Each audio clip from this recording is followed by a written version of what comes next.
Welcome to day 2 of Freedom to Rise. This is your mini podcast series I'm putting out this week, running alongside these free 4-day workshop series I'm creating for you.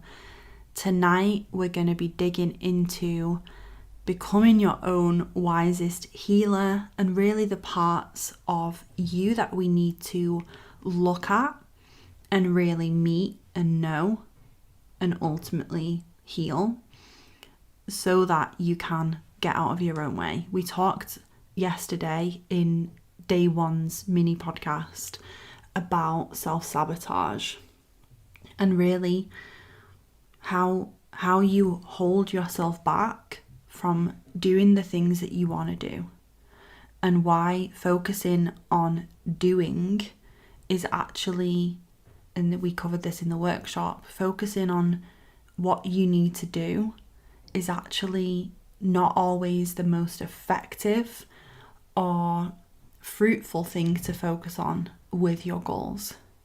Because without the being, the doing means nothing. Because how many times have you tried to do something, but you get in your own way? You are the one who's not doing it. You are the one who's self-sabotaging. You are the one who's like getting distracted or talking yourself out of it or getting busy with day-to-day stuff, not prioritizing it. If it was just about doing things, then we would all be living our best lives. And, if it was just about setting your goals and making the best action plan, like sitting down on a Sunday and being like, right, this is my plan of action, these are my new habits, this is my to-do list, this is in my calendar. If it was just about that, then so many people would be further along with their career, with their finances, in their home buying journey or their dating life, whatever it may be that they are trying to progress in, they're trying to create a certain result from, so that they can, be building their dream life, living their best life. It's not just about doing. And I want to touch on this notion of working hard, because when we struggle with moving forward and taking action, often what's happening, if you're stuck in that all or nothing self-sabotage loop, or you're focusing on doing and you're taking action, but you're still not getting results, who do we blame in that? Ourselves.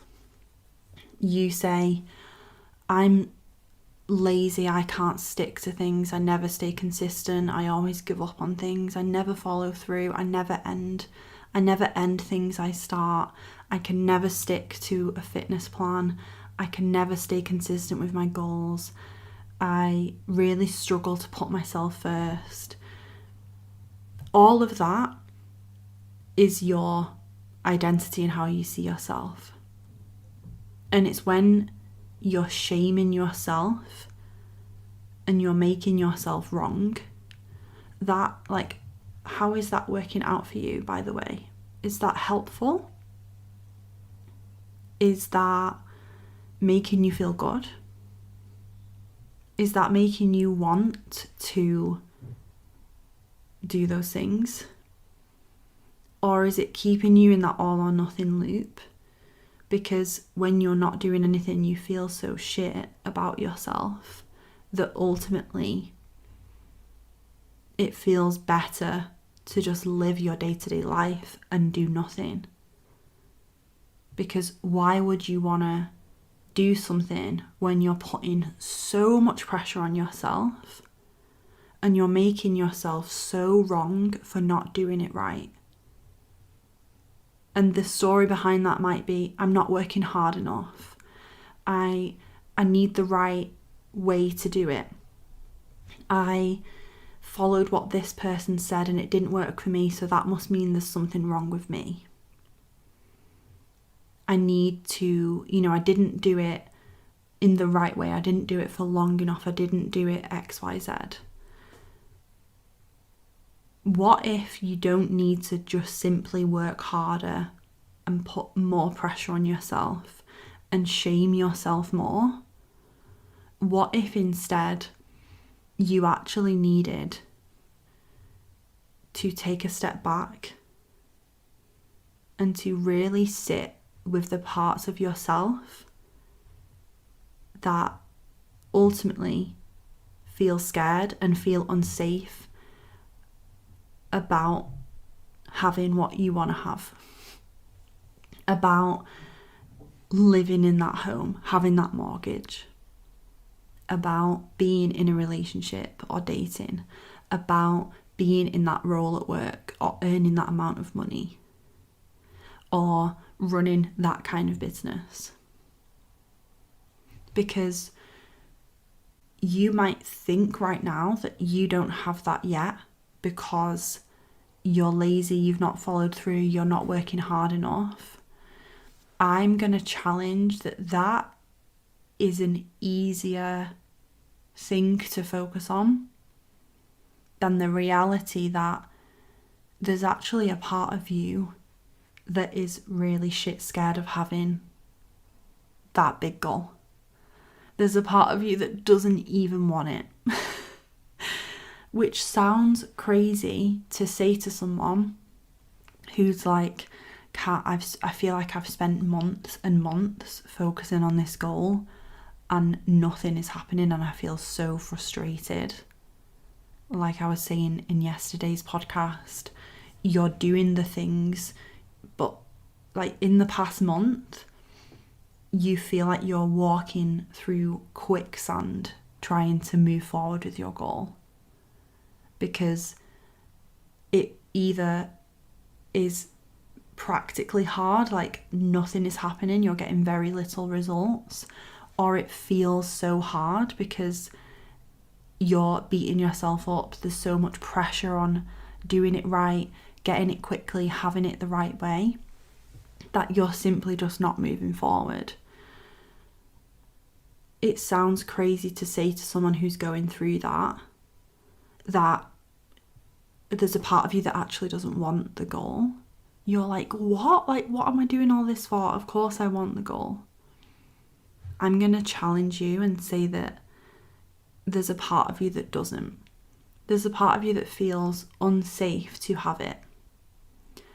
And it's easier to blame yourself and create these really limiting affirmations and identity statements like, oh, I'm just lazy, oh, I never stick to anything, I'm always all or nothing with everything.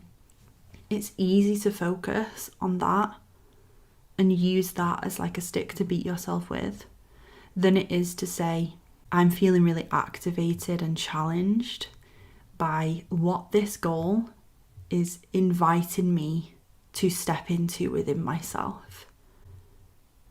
There's part of me that is terrified of having it. There's a part of me that is terrified of being judged. What will my family think? What if I can't handle it? And it's these deep-seated, underlying core fears that we have that are causing these frustrating loops that you're in, where you feel like you're trying everything but you're getting no results. Or you may be in the other camp of you're not trying anything at all because every time you attempt to start, you're in this stop-start loop, this all or nothing cycle where you might be on it for a week but then you fall off the wagon and life gets in the way. So tonight we're going to really dig in to those underlying fears and parts of you. And most people, I'm just going to say, most people don't do this work because it is challenging. This is where I'm going to be inviting you and challenging you to rise up. This whole week is about rising up into the woman you're here to be. And there's a version of you in the future who's come through the challenges you're facing right now with your goals, who has the thing that you want to have. And she is so fucking proud of you for keeping going, because she knows that the deep, under the surface work is so worth it in order to manifest your goals and manifest your dream life and create the results that you want to create for yourself. Because you don't get to have both. You don't get to just have the thing without becoming the version of you who has the thing. You don't get to have one without the other. You get to go first. Manifestation is an inside job. I'm so excited to lead you through day 2. We're going to have another day of breakthroughs, aha moments, light bulb moments, and loves. I will see you there. Make sure you're signed up or registered at the link in the show notes if you're not already.